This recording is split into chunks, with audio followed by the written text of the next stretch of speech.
साध संगत जी बड़े प्यार और सत्कार से बोलिए। धन निरंकार जी, सतगुरु माता सुदीक्षा शबिंदर हरदेव जी महाराज की जय। निरंकारी राजमाता गुरु बचन अवतार की जय। संत महापुरुषों, आप सभी संत महापुरुषों के संग से जो आनंद प्राप्त होता है सत्संग जी, कहीं और नहीं मिल सकता। कहते हैं कि जो सुख साध के संग में, सो बैकुंठ न होए। सत्संग जी, बैकुंठ तो देखा नहीं गया है, पर ये बैकुंठ सत्संग जी जो सुख और आनंद का अनुभव कराता है, इसकी बखान जितना भी कर लें सत्संग जी उतना ही कम है। नहीं तो कहते हैं कि आग लगी आकाश में, झरझर गिरे अंगार, संत न होते जगत में तो जल मरता संसार। की आज हर किसी के जुबान पर वो तीखापन है, कड़वाहट है।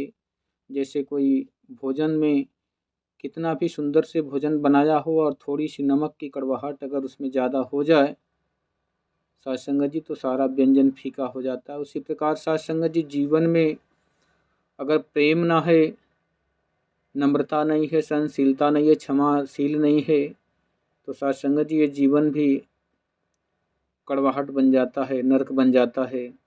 इसीलिए संत महात्मा बार बार इस प्रेम की ही भाषा बताते हैं कि जिन प्रेम कियो तिन्हि प्रभु पायो, प्रेम न बारी उपजे, प्रेम न हाट बिकाय, राजा प्रजा जेरिचे, शीश दे ले जा। कि इसके प्रेम के लिए शीश को झुकाना पड़ता है, अपने आप को नम्र बनना पड़ता है। कड़वाहट नहीं, तीखापन नहीं सत्संग जी, निर्दयी नहीं, तब जाके जीवन का आनंद आता है, खुशी से भर जाता है मन।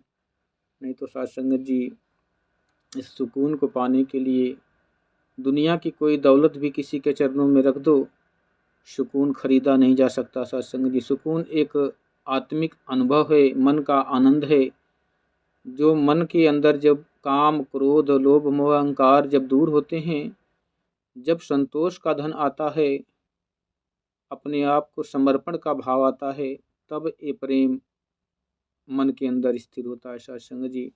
अन्यथा इंसान दुनिया की किसी कोने में चला जाए, कितनी भी दौलत वाला क्यों न हो सत्संग जी, इस सुकून और इस आनंद को प्राप्त नहीं कर सकता।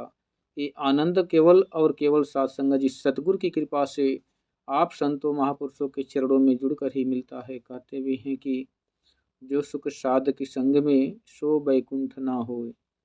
बैकुंठ में नहीं मिल सकता सत्संग जी, ये सबसे बड़ा बैकुंठ है जो सत्संग।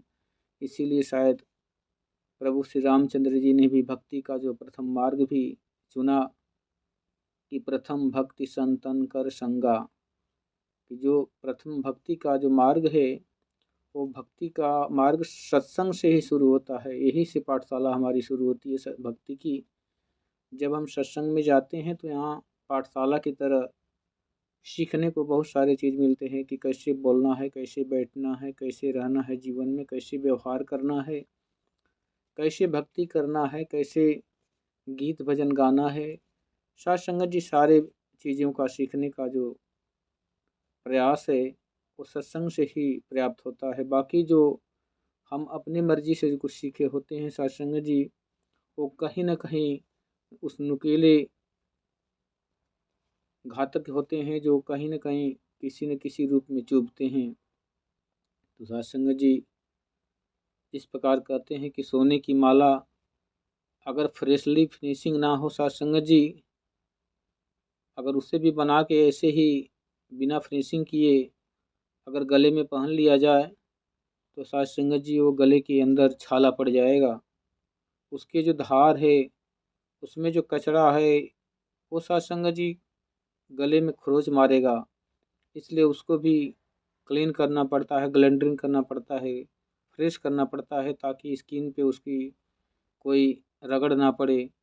इसी प्रकार सत्संग जी जो हमारे मन के भाव होते हैं, इसको इस भक्ति रूपी भाव से सुधारना पड़ता है, तौलना पड़ता है। कहते हैं कि ऐसी बानी बोलिए मन का आपा खोए, औरन को शीतल करहूँ आपहूँ शीतल होए। बोली के अंदर इतनी ताकत है सत्संग जी, ये बोली चाहे तो इंसान को, पराये इंसान को अपना बना सकती है, और अपने इन खास रिश्ते को क्षण मात्र में तोड़ सकती है।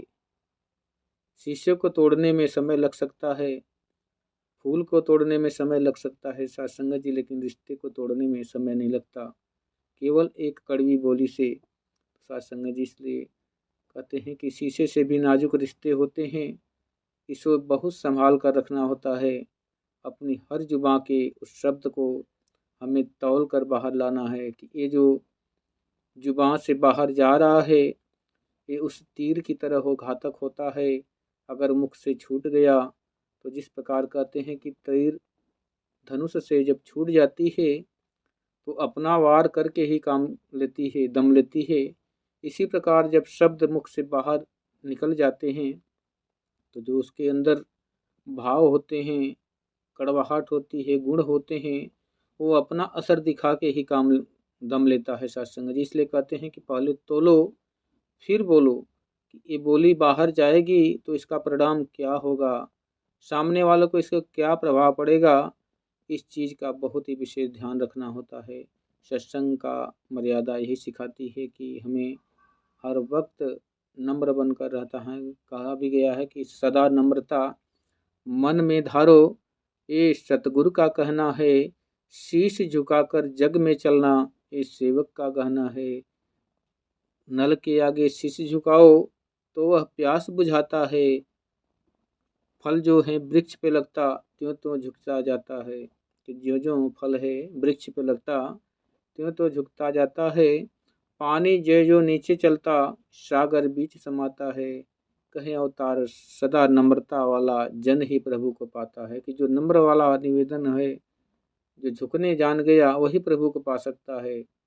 कहते हैं सीना तान के जो चलते हैं ठोकरें उनको अधिक लगती हैं, जो नीचे का जो ठोकर होता है दिखाई नहीं देता, इसलिए जो झुक के चलते हैं ठोकरों से बच जाते हैं सत्संग जी। तो अपनी बोली को हमें पल पल सुधारना है। ये बोली एक अमोल है, जो कोई बोले जान, ये तराजू तौल के तब मुख बाहर यान। सत्संग जी प्यार से कहिए धन्यवाद।